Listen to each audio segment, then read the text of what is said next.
little things kind of adding up. Yeah, it's a multitude of things. You know, I always feel like in the playoffs, if you're not sure you can get a pass through, that means you shouldn't throw it. And if you're not sure you should take the shot, that means you shouldn't take it. And there's a lot of opportunities where you look like they second-guess yourself. Like that shot that Kuz took, you take the first one, and he hesitates. I know what he was doing. He was trying to be a team player. But when you're in crunch time like this, you take that shot. And so it has to be opportunities like that you have to take advantage of. And I don't feel like the Lakers took advantage of a lot of opportunities that presented themselves because they were playing with the basketball. The ball wasn't popping like it used to. They were setting good picks, but they was coming out playing a little bit too much one-on-one basketball. Sloppy, like you said, too. They had a 3-on-1 break late in that game when they were charging down 8 or 6, James. They had the extra pass went off of Rondo's hands. Yeah, little things like that. You have to recognize the moment. You know, you put all that energy into coming back, and then it only takes one play. You got a rebound, and there's a marginal pass. LeBron tried to thread it, and there was a turnover. You know, so when you get those situations, you cannot turn the ball over when you're coming back. You got it down to 5. They were down to 5, a couple turnovers. Before you knew it, Denver was back up 12, 14 points. And you guys can probably speak to the mindset of a team that's up 2-0. Usually it's going to the other person's arena, and they're more of a must-win situation. They automatically have that kind of energy. We saw it tonight. You could just tell this resilient Denver team knew they had to get this one. But for the first time in a series, Denver had that third other score. Jeremy Grant with 25 tonight. You know what you're getting with Jokic and Murray, 28 and 22 respectively. But Jokic set the tone in the first, and Murray's your closer. That's the recipe. That's the recipe. You got two greats in Jokic and Murray, but then unexpectedly, a career high for Grant. And, you know, the thing I like about Denver, they look for him, you know, and I think we should do a little bit more of that with some of our guys, too. Like, Kuz could be doing exactly what Grant does, but, you know, they got what they needed out of Grant. They got what they needed out of their bench. And they played like they knew they were going to win. Like I said, after game 2, they didn't feel like they lost that game after a big shot by LeBron. But you take a look at the hot Nuggets, Geeter, in this game 3. Yeah, I mean, listen, that was it's spicy Nuggets. It is for sure, and it's what Brez had in the 3-point play. You gotta, you know, limit those role guys, because when they erupt, they can do it. I mean, look at Porter Jr. with 9. Monty couldn't miss in that first half with 14. Grant with the 26. But Jokic got to go. Yeah, Jokic got to go. But I want to also backtrack here and talk about Jeremy Grant. You have to know your personnel. This guy scored 10 points from the free throw line. That should never happen. But back 10 to from the free throw line. He was 10 for 12 from the free throw line. Why are you fouling this dude? He's not going to score anyway. So, but you know what, Jokic is so dynamic. He can do so many things. And you can see that he's one of those type of guys who has it. He had the effort tonight. He had the know-how. He knew exactly what to do. You look at him around the bucket. He was being very aggressive compared to AD. AD did that thing where we don't like. We was more so on the perimeter doing his thing like that, because I think when you make a shot like that, you think every time you're going to shoot, it's going to go in. Now you go away from being an aggressive basketball player. Interesting you bring that up. I always think back to Pau Gasol after the Lakers lost Boston in 2008. A lot of that was he got bullied by the Celtics. He wasn't physical enough. After those 2 games, Jokic hears the physicality of Dwight and the Lakers. Too fast. They're too strong. And you've seen kind of that last fourth quarter in game 2 and into this game, Jokic is going to the rack. He's getting boards. He's taking on the challenge. You have to appreciate that in a young star. Yeah, it was clear from the beginning of the game. He wanted it right away. He went to work right away. He set the tone. He wasn't trying to drop dimes early. He was trying to force his will, and he did so, and the rest of the team picked up on it. But he's the kind of player that, you know, once he gets going, he does so many things that, you know, he can affect you in so many different ways. And I think, you know, they didn't match his intensity early. And he set the tone for the Nuggets on both ends. And he also, you know, got used to Dwight Howard. You know, he started playing some of Dwight Howard's games. You know, Dwight Howard would bump him, he'd fall. You know, he got into that psychological game with Dwight Howard. So he's a smart player. He's not going to be taken advantage of. And right, like I said, from the very beginning, he let the Lakers know what kind of night it was going to be. You know, I played with some great centers. And I think about when we would play a team like this, and you have a guy that's dynamic like Jokic, let's say Shaq and Dream. You know what they would do? They would put him in the pick and roll every time to make him play defense. And Jokic, after a while, he's not going to want to come out there and set the pick. It's going to allow you to do different things. So, to me, they didn't put him in a pick and roll enough. They didn't make him play defense enough. Okay, you got a couple of moments where you get him on the block and AD turn around and face up. Now you got the defenses looking at you. They can come over and help. You got to make this guy play defense so he'll be a little bit tired on the offensive end. And on the flip side of that, heavy dose of the high pick and roll with Murray and Jokic, which is their strength. You have to defend that. That opens it up for guys like Morris and Grant. And when they're hitting their shots, they're awfully tough. Well, you're going to help. You know, they run the pick and roll so well that you have to react to it.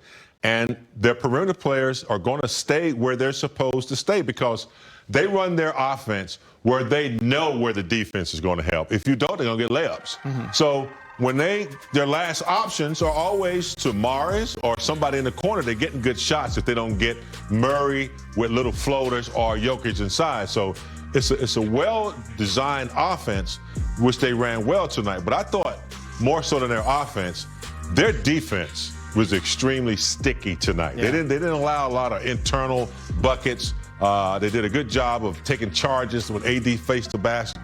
That's why sometimes you got to play the bully ball sometimes when you get it. You got to bag down, drop step, some of the old school stuff. When you face up, you know, you're playing against a smaller guy. He's quick laterally. So I think, Rob, you're absolutely right. Yeah, that goes right to your point. I mean, you got to be physical with you. Yeah, you have to make him back play him on that down end. and drop step and, you know, do some Karl Malone Running stuff. through a bunch of screens. For me, I think the key play was, like you said, is in game 2. When Jokic said, you know what, I'm just going to back AD down. It was in the fourth quarter late. It was the fourth quarter, and he said, oh, I can score like this. That was like, oh, make a mental note. AD's not going to stop me. He had the crazy tip in. Yeah. He had 2 back down buckets. Exactly. So if he's like, you know what, these guys can't handle me. The only one that can do this is Dwight. So I think this is now AD needs to say, okay, what? I'm going to take a page out of your book and go at you the same way. Yeah, and I mean, even when AD went inside, they tried to run that little pick from him. They were just little floaters. Oh, you know, we'll take that. But there are times when, you know, he's got to force his will. And against Jokic, you can't let him float around on defense. That's what Rob is talking about. You got to put him in a situation where he's got to play.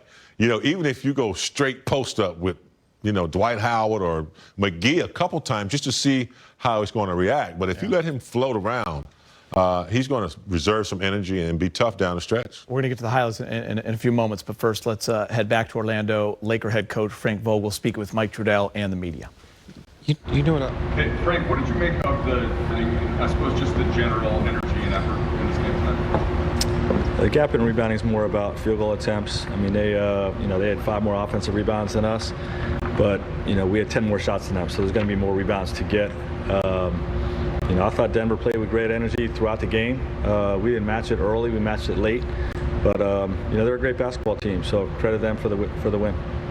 Frank, so much in the transition in that fourth quarter comeback. What did you see in the first 3 quarters with Denver being a little bit more locked in the paint, a little bit of a struggle to break that down? Yeah, they played a really good basketball game.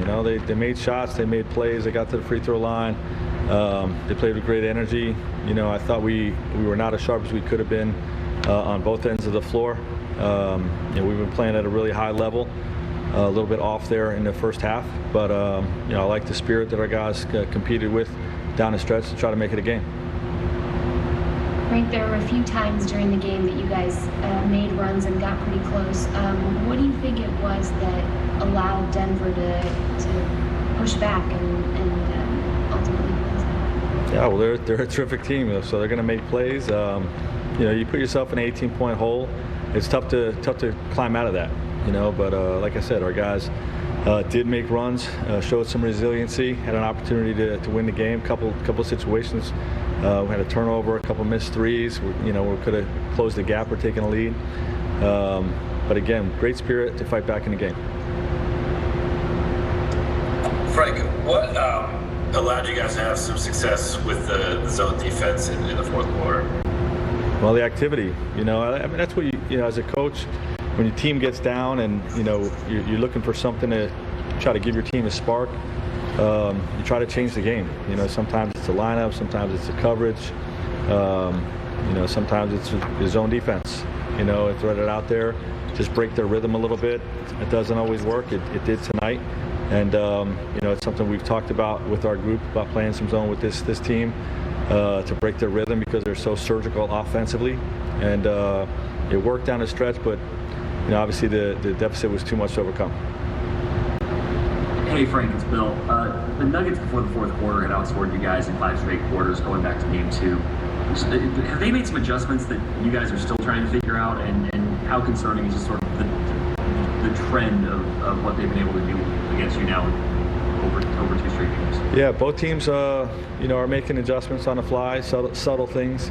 They didn't make any major adjustments, but just executing through the coverages, taking what the defense gives you. They're great at reading defense. They've been together for a long time, obviously. And, you do A, they're going to do B. You do B, they're going to do A. They're very good at that. Have gotten a little bit better as the series has gone along. And, we just got to be a little bit better on the defensive end, just reacting to those reads. Allison? How good? Obviously, Denver took a very tough loss, came out in emergency. I think that this loss, and you guys coming in with it 3 and 3 and everything, can have a similar effect in how do you guys want to kind of make it into that? Yeah, well, it has to. This is the playoffs. We have to respond to a loss, and we know how resilient this team is. So we got to come out with great fight in Game 4. Let's get to the highlights. Game 3, Lakers trying to take a 3-0 lead in the Western Conference Finals. Danny Green going to create some space of his own, get a little step back 3. Minute later, LeBron dribbles, pulls up. Lakers off to an 8-2 start. Jamal Murray, pick and roll with Jokic. Great hands by Jokic, lays it in with the left. Nuggets, offensive rebound. Round the back, skips off a hand, right to Jeremy Grant. Game tied at 12, going to be one of those nights, Rob. Yes, and Jeremy Grant's knocking down threes. Anthony Davis misses the 3. LeBron gets it, feeds AD for the dunk. 14-12. Like to see the extra effort. LeBron on the rebound. AD never giving up, coming in for the dunk. Watch Jokic. Rob, fake. Up and under, reverse. Yeah, Nasty. everybody goes for his fake. Stay down. That's one guy can't jump over a line, so stay down. And then this pass, Michael Porter Jr. Denver up 2. Kuz is going to draw a little contact on Porter Jr. Not going to get the call, but he does hit 3, 27-27. Jokic attacks. Crazy fall away. Nuggets up 29-27 after the first quarter. Let's get to the second. Murray. Porter Jr. Patience. Buries it. Denver 34-27 after timeout. LeBron's going to go baseline in a dunk. Yeah, you have to know that as long as he has his dribble live and he's down there around the baseline, he's waiting to settle the defense and then go to the bucket.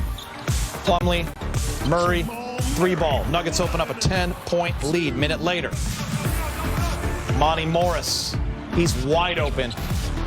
17-2 Nuggets run. They're up 15. Timeout Lakers. Morris with 14 points. They came in bunches, too.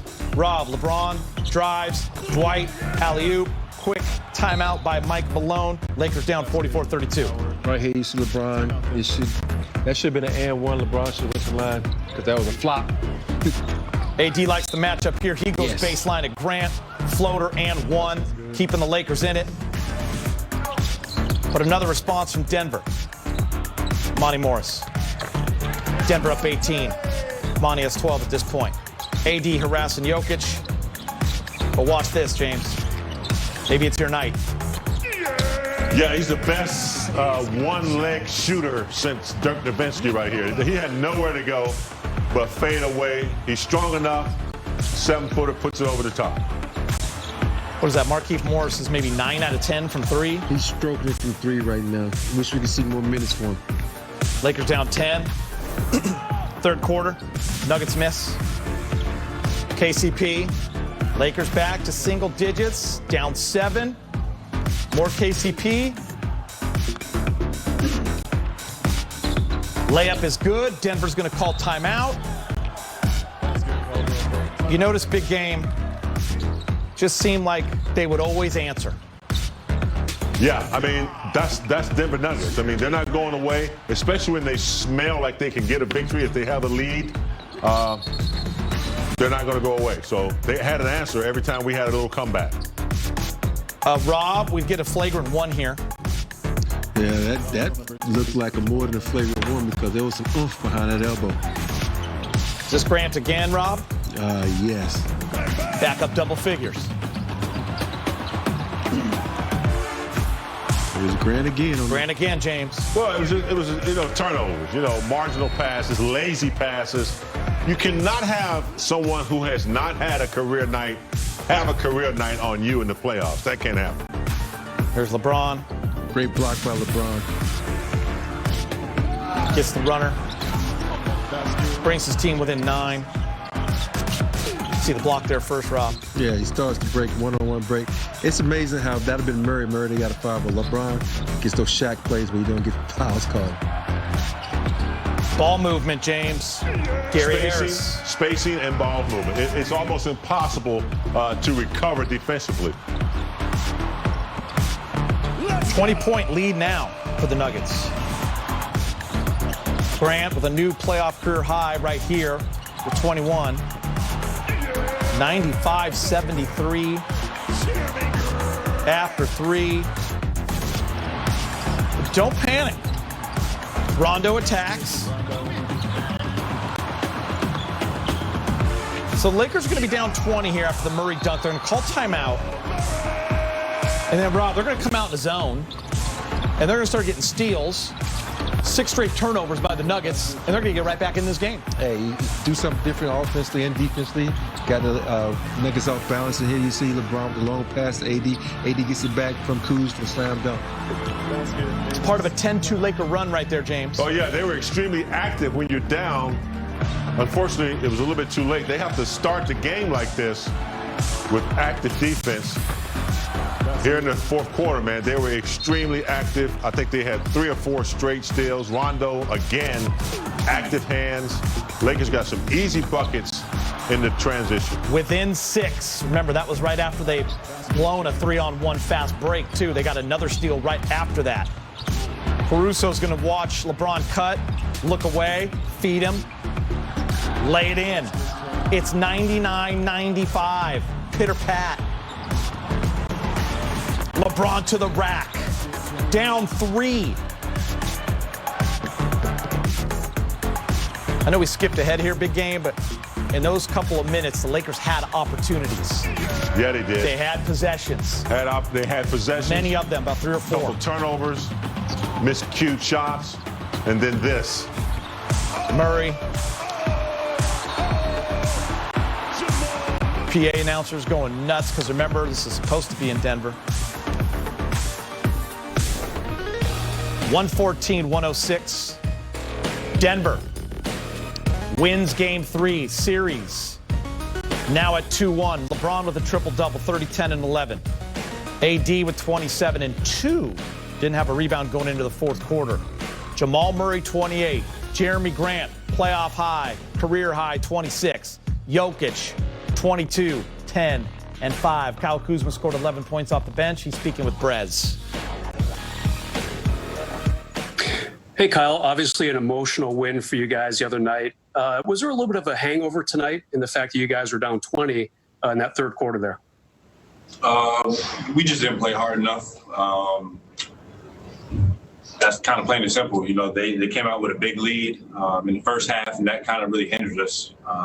We were down 20 at one point, got a 10 at half, played a little catch up pretty much the entire second half, got it to 3, and then they took over. They took over. Yeah, you mentioned maybe you guys didn't play as hard tonight as you did two nights ago. Was part of that rebounding? You guys are usually a very good rebounding team. They had a big edge in that tonight, a lot more offensive rebounds as well. Yeah, for sure. That was a big thing that really killed us. Offensive glass. We've been great this series and the last series too. Really limiting offensive rebounds. And tonight we didn't do it, and it killed us. Second chance points, multiple offensive rebounds in a row with them, and you can't do that in playoffs. So, A lot of turnovers too for you guys, especially through the first 3 quarters. You kind of got away with it as a team the other night. Tonight, not the case. Helped them build that big lead. How would you explain why so many turnovers these last couple games for you guys? Yeah, like you said, we got away with it. Obviously, we deserved to lose game 2. If it wasn't for Anthony hitting an incredible shot, we had 23 turnovers in that game, and we knew after that game and the next day and even today, we couldn't turn the ball over against this team, especially in the playoffs when every possession counts. And, we just can't be careless with the ball. Can't be careless with the ball. All right, Kyle Kuzma talking about the turnovers in the last 2 games, even though they got away with it, Allie, in game 2. Allie Clifton joining us. Let's talk a little LeBron and AD, what you saw from them. Yeah, I feel like every time the Lakers win, you talk about LeBron and AD. Every time they get beat, you talk about LeBron and AD. But that obviously, guys, as you know, comes with the responsibility of being the leaders and the superstars of this franchise. And I think when they go back and watch this film, they're going to notice spots in which they could have been better. They probably would want back. Large in part, you talk about the rebound disparity and you talk about the turnovers. And for Anthony Davis to not have a rebound going into the 4th quarter, those are opportunities where he says when he needs to be better, it's because of being aggressive or lack thereof. And it's an opportunity for him to then come back and respond in game 4. For LeBron James, it was a 30-point triple-double. But 2 things that he takes a lot of pride in, especially when it comes to the postseason, is offensive efficiency and taking care of the basketball. He did just end with 6 turnovers, but he had 5 in the first half where the Lakers found themselves in a bit of a hole. And again, when it comes to the playoffs, it's about momentum. And when it comes to the Denver Nuggets, it's about resiliency. And so those little details and aspects of the game that matter a lot, you've got your 2 superstars that just kind of need to clean that up moving forward. Yeah, you bring up some good points, and you mentioned the, AD only having the 2 rebounds, and even though LeBron had that triple-double, it just seemed like it was a little too late. I mean, LeBron was attacking in that 4th quarter when they smelled blood and they were coming back, big game James. But they just seemed to, as well, AD 0 for 4 from 3, just kind of not as, we're just not used to seeing them in not attack mode. Yeah. You know what I mean? Like, settling for the long 2s. It wasn't the killer instinct. It didn't seem like they had a sense of urgency. Sometimes subconsciously, when you go up 2-0, you have to really work your mind up to get it back up to where you need it to. And from the beginning, you could tell that Denver had a sense of urgency. Obviously, they were down 2. They needed to win. But when you're in the playoffs, you have to have that killer instinct all the time. You have to reboot it. You have to recharge it. And you can't wait until you're down 20 points to do it, because then you run out of gas. So, and I agree with Allie. He had triple-double, but there are certain moments in the game where you are about to recapture it, where you turn it over or you make a bad mistake or you take a bad shot. So those are things that elite players pay attention to, and I'm sure they'll look at the film and kind of see where they went wrong. It's funny that you said film, because I was about to say this is a perfect film game. What I mean by that is you're going to sit the guys down and say, we're not even going to practice today. We're going to watch this film. We're going to dissect it from the 1st quarter all the way to the 4th quarter. And you can point out points where, this guy didn't do this guy didn't do that. And it's a teaching moment, because you got to understand that, hey, this is the playoffs. Denver is a team that likes to come back. They like having their back against the wall. Now is where you need to knock them out. And there's opportunities where you look where AD didn't go to the basket. LeBron took a bad shot. KCP should have went to the basket. Kuz should have challenged. It's little things like that. It might be one play here, one play there, but in the big scheme of things, they mean a lot, because that one moment can change the momentum of a game. And that's what the Lakers had to look. They can't always go for the 3-ball, because 3s don't excite a team anymore, because everybody's doing it. Go to the hole, get a dunk on somebody, excite them that way. So hard to come back from 20 in the 4th, too. Just one little error can turn it right back to Denver. So the Lakers had a great comeback, but just fell short. All right, purple and gold back in action on Thursday for Game 4. Tip-off is set 6 p.m. I like that, James. Yeah, I like that, too. I like the way Dwight Howard kind of hangs out on the baseline, almost out of bounds. And he just kind of waits, and then he goes for the lob. It's kind of interesting to see how he designs that. LeBron now has 3 triple-doubles this postseason. He's now speaking with Mike in the media. Hey, LeBron, I'm wondering how you would react to the first 3 quarters before you guys made the run. What do you think was the difference that let Denver build that 20-point lead? I think it was the same in game 2. Same thing that we was able to get by, with the AD shot, turn the ball over too much. We put it to the free throw line.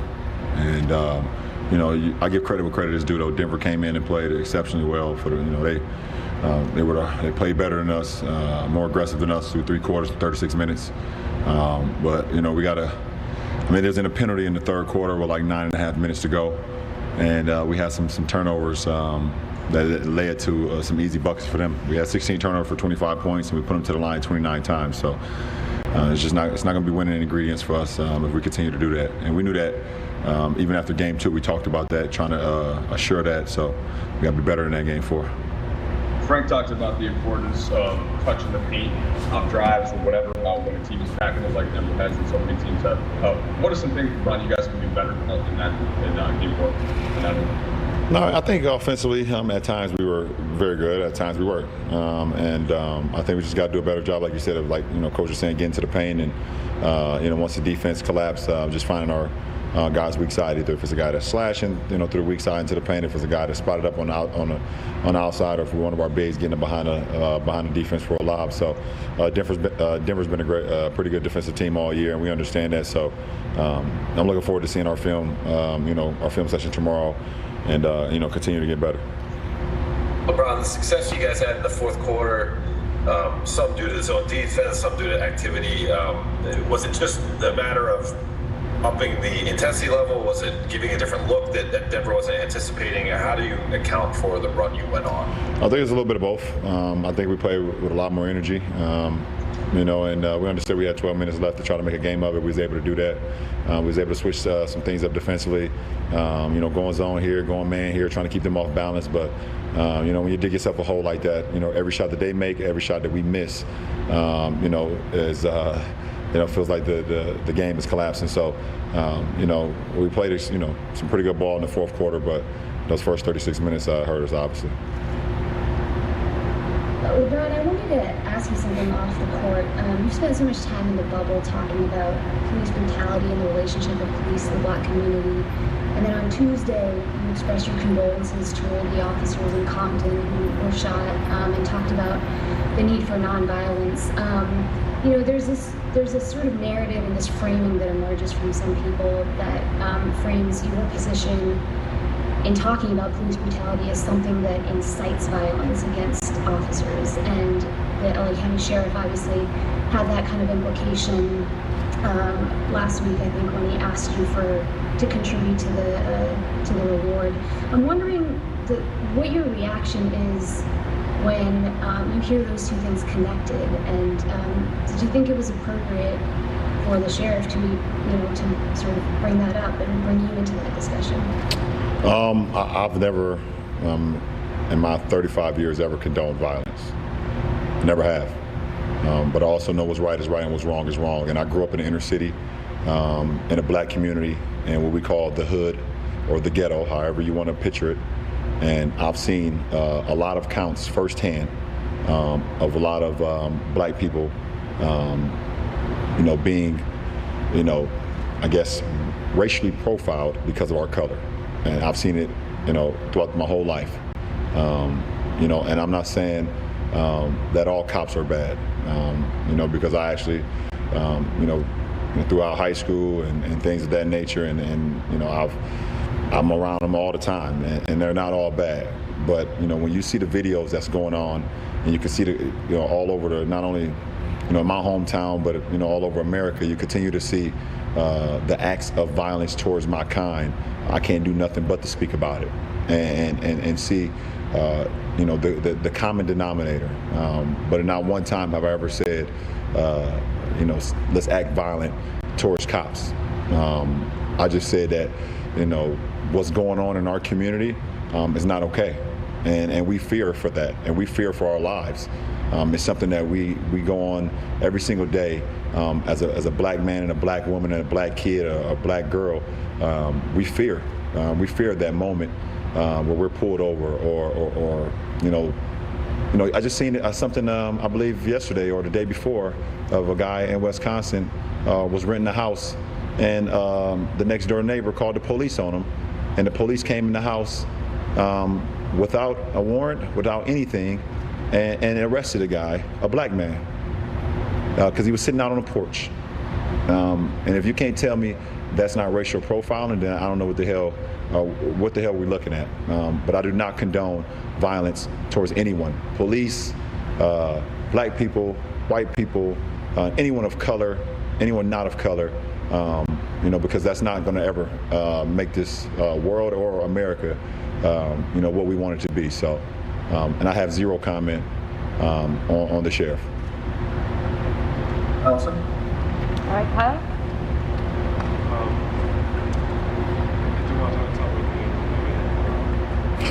It's all right. I can switch on and off. I can do it. But the turnovers you had, you mentioned the turnover issues. Is there a common denominator when those are coming? Is it risk? Is it something Denver defensively? It's some of the risk passes that we're making, including myself. I mean, I had 5 turnovers in the first half. I had 1 in the second half. So I understood what I was doing in the first half and made an adjustment. There's some passes that we've been able to complete throughout this season that versus Denver, we got to be a little bit more careful and make more sound plays with the ball. And protect the ball, because, like you said, or like we always preach, every possession is very important. And when you give up 25 points off 16 turnovers, it's not good. And we did the same thing in game 2. We had 24 turnovers, and luckily it didn't bite us in the butt, but it should have. But we just got to do a better job of that, and that's a conscious effort. And not only it starts with me, because I'm the point guard of the team, and then it trickles down to everyone else. Dan? LeBron. Jamal Murray, that elbow. There were some people on the bench that thought it was maybe flagrant to issue rejected. Just talk us through that play. And do you think it was a flagrant? I was just setting the screen, and his elbow got high and was able to strike me across the jaw. I don't care about flagrant ones or flagrant twos. I don't want him to come out the game. I like the competition. I don't think it was blatant, but I don't know his mindset or at all. But I don't think he did it on purpose. And I was okay with it. Went down for a little bit. Got back up and was ready to play. So I was cool with the ruling. I was okay with them saying a flagrant one, and I ain't here to fight. All right, anybody else over here? No? Will, anybody on your end? All good. All right, thanks, LeBron. All right, we've got more to come. Jamal Murray puts up 28 in the Game 3 win. We'll hear from AD next on Access. Thursday, TNT, we're going to get you ready at 5, like a pregame show. Saturday is happening now. It's a Get on T. We're not off that night. We're working in September, 6 p.m. on TNT. Game 6 possibly on Monday. Game 7, let's not worry about it. Donovan Mitchell of the Utah Jazz. He's familiar with the Nuggets' comeback ability. Posted this tweet: "Don't poke the bear." I have no idea what that means. Yeah, who is the bear? What's he talking about? Well, there's 2 ways you can look at it. What bear? He might Smaller be is the talking joke. about the polar bear because he in Alaska on vacation. Right? Yeah. So I don't know what he's talking about. Maybe like, don't poke LeBron, don't poke the bear. But I think he's saying don't poke the Nuggets because, like, in a joking way, saying they're the bear. Oh, them Don't as a go whole. up 2-0, don't go up 3-1. I'm why glad you're he's the at home host. watching. Poking the bear is like you intentionally You wake the piss bear up. somebody Yeah. off. Yeah, there's none of that going on. Yeah. Chill, bro. Hey, let's hear from AD speaking with Mike in the media. Hey, Anthony, what did you notice the most in this game about the way you guys struggled kind of up until that fourth quarter? What was the top of mind thing for you? First 3 quarters, they're more physical than us. They play more desperation. They play harder. They were getting to 50-50 basketballs. They were the aggressors. And it showed in the first 3. And then the fourth quarter, we started playing our style of basketball, able to get back, cut us a 3. Had a chance to take the lead. But when you're down, 20 and you're trying to, battle back everything, has to go right. Kind of have to have a perfect storm. And we had opportunities. Then they made plays at the end, but we just didn't come out very aggressive and physical tonight. Yeah, so the rebounding battle was a big one tonight, AD. You've had at least 10 rebounds in almost every game. Tonight it didn't seem to come your way. Did you notice anything specifically on the glass for you? No, I got to do a better job on the glass personally. I can't have 2 rebounds for the entire game. So I have to be better in that aspect. But it's unacceptable. I mean, there's not really much I can say. But I just have to be better.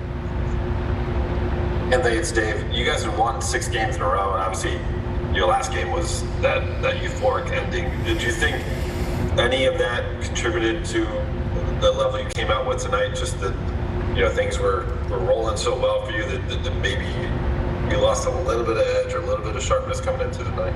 No, I mean they're a good team. I mean they're gonna keep battling, they're gonna keep fighting. That's kind of been their MO all entire playoffs. They're a team that's not going to go away. We don't expect them to go away. We have to be better though. I mean we turn the ball over crucial times. We miss a lot of shots, especially from 3. We didn't shoot the ball well from 3 tonight, as we've been doing in all other games. But we just have to be better. But we didn't come out slow because of the game before. Hey Anthony, you guys obviously still lead the series, but really going back to halftime of Game 2, Denver has been the aggressors and has kind of set the style. What do you guys need to do to really kind of reclaim control of this series? Well, we're still up 2-1. We have control of the series. We just got to come out in Game 4 and play our style of basketball. We can't turn the ball over. We can't put them on the line. Our defense was great in the 4th quarter, and we got to be able to do that for all 48 minutes. We can't not play in the first 3 and then expect to win a game in the 4th. So if we come out and play our style of basketball, pushing the pace and being scrappy and being aggressive especially on defense, we'll be fine. More to come on Access Sportsnet. Lakers. Denver gets back in the series. Yesterday when we met and we watched the film, I started off by watching the last play of the game. Get the elephant in the room out of the way. Let's talk about this play, what happened. And when we're in this situation again, let's learn from it. Yes, we all take ownership. Let's learn from it. But after that, my goal was when we got done with that film, they saw so many positive clips of us doing the right things, which put us in a position to win. And now we had to do that for more than just a second half. We had to do it for 4 quarters. And tonight we did it at a high level for 3 in the 4th quarter. Obviously we'll work on our zone offense tomorrow and taking care of the basketball, but a very resilient group. And I think this group has proven that time and time again. Nikola Jokic and the Nuggets get Game 3. Joker was ridiculous. 22, 10, and 5.